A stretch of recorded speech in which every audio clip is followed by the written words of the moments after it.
David Goffin a bien lancé la Belgique. Philippe HUGUENAFP d'un de nos envoyés spéciaux à Lille, Jai un peu poussé le saladier vers la frontière.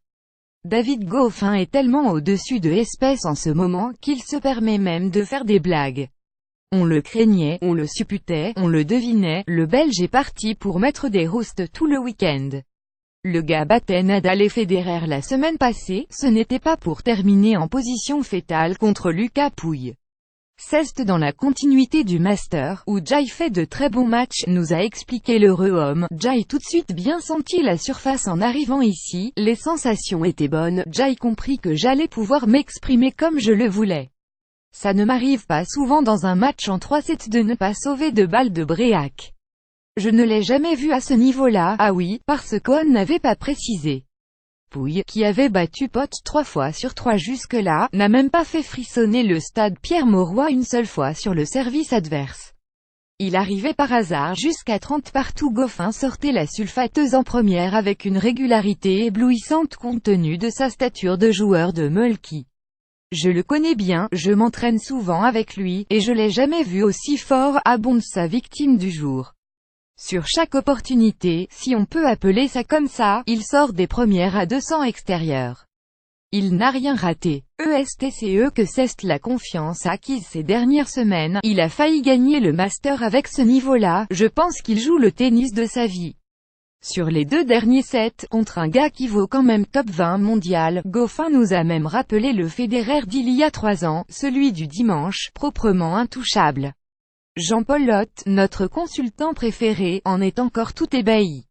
Il ne fait pas un coup faux. Selon la situation, il ne joue que des coups juste en longueur, en effet, en vitesse. Il est remarquable dans ses choix de jeu.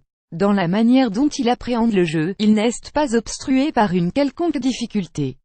Quelle lucidité dans tout ce qu'il fait. Assez frais pour jouer le double. On chope aussi Papi Santoro au passage pour nous vanter les mérites du 7e joueur mondial, qui n'a jamais perdu contre plus mal classé que lui en Coupe Davis, et l'ancien pilier du double tricolore nous plombe encore un peu plus le moral, quand la situation s'est compliquée, Lucas n'a pas trouvé de solution. David est sur le papier le meilleur joueur du week-end, et il l'a prouvé.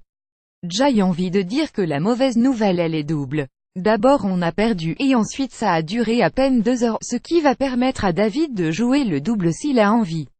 Une possibilité qu'on avait refusé d'envisager, pour tout vous dire. On imaginait un gars cramer 86 matchs cette saison, déjà bien poussé dans ses limites par Pouille le vendredi et peut-être sur un brancard d'hôpital le dimanche. Il s'avère que Goffin peut jouer 3 jours de suite tranquillou.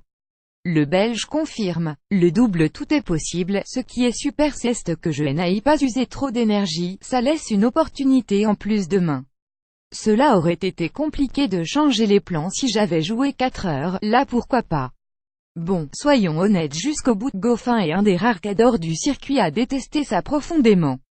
Il n'en joue jamais, et quand il se retrouve obligé de s'y coller en Coupe Davis, c'est un four à chaque fois. 3 défaites en autant de tentatives. Mais quand on plane au niveau qui est le sien à Lille, ça se tente. Enfin, de notre point de vue. Et bon courage à Tsonga pour dimanche s'il doit se coltiner le loustic pour que la France reste en vie.